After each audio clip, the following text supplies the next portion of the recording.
realize it. You just living your life, but there's things that you input into yourself and it programs you. One of the things, as we know, is food. Obviously, the things that we watch on television, the people that we're around, all of these are inputs into your system. And sometimes it could become overwhelming, overloading, and it could be confusing.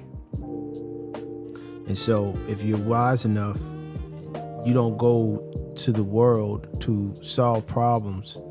You go inward into your inner world, into your inner space, and you try and reach that covenant with whoever you serve or whoever you feel created you. Now, I don't want to get into people's religions. I believe in God. I do believe in people having the right to choose what they choose to believe in, but I know that I was raised by a God-fearing woman, which was my grandmother. That was my introduction to spirituality, into God, into praying, into, fasting, etc.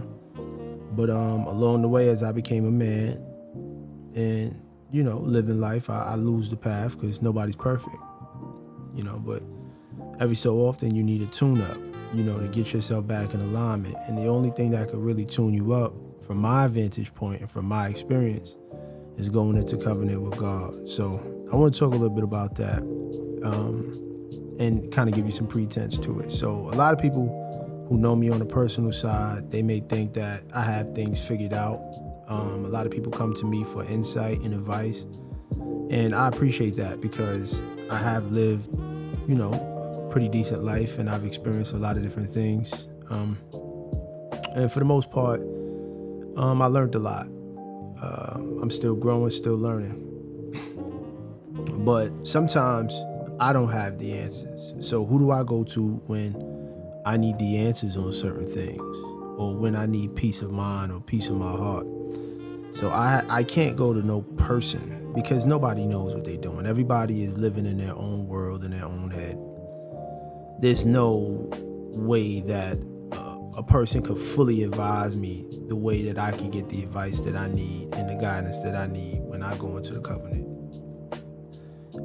What I think of it as a covenant, I think of it as a cocoon, right? So when butterflies getting ready to manifest and things are about to take off, before you become a butterfly, you have to go into that cocoon stage. So that's what the fast was for me.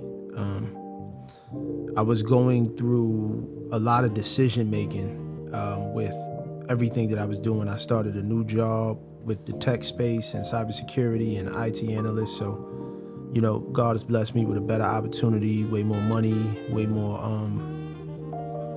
way bigger opportunity to learn and really grow in that space because I really developed a like for it. And God has blessed me with that. And, I'm working on a project in Atlanta, establishing RELL Atlanta and, studios and things of that nature. And then, my personal life, I have children, I have people in my life that, I interact with, engage with, et cetera, et cetera. And sometimes all of those inputs, all of the things that we go through, they could have an effect on us and we don't even realize it. And we kind of lose sight of what really matters. And so I went into this fast after about a week of getting back into the gym, working out. I was having some conflicts with people and, things were just not aligned on a lot of different things. Personal life, business life, work life. It was just conflict and confusion. I didn't really understand who was really there for me, who was there for me because of what I may have or what I may be able to bring to the table versus who's actually there for me as a person. I was having some conflict with that. Then I got conflict with too many different messages of what to do and what not to do and to do this and move this way and do it. And that's just not what works for me. So, I was working out. I was already starting a regimen of going to the gym early in the morning, 5:30, starting my day, and then, coming home and spending time with my kids, or, you know, handling my business after work and doing what I need to do. But then after a while, all of that just came to a screeching halt. And a voice inside of me just basically said, Jarrell, you have to fast again. Let go of the world. Put your cell phone down. Don't answer nobody. Get off of the internet. You don't need no input right now. What you need to do is go back to God to get that clarity that you need for your next steps. And so I listened to this voice because I knew it was true. I knew it was correct. And so I did just that. My first day, I left my cell phone at home. Starting my new job, I just left it. And I drunk juice and, you know, natural fruit juices and water and coconut water for the, you know, first days. And I was getting several different messages. I was abstaining from, you know, sex and, you know, things that really wasn't savory to my spiritual growth. You know, really guarding my eyes, really guarding what I say and how people could talk to me, and, you know, just spending time in solitude, alone, you know, isolated from friends, isolated from family.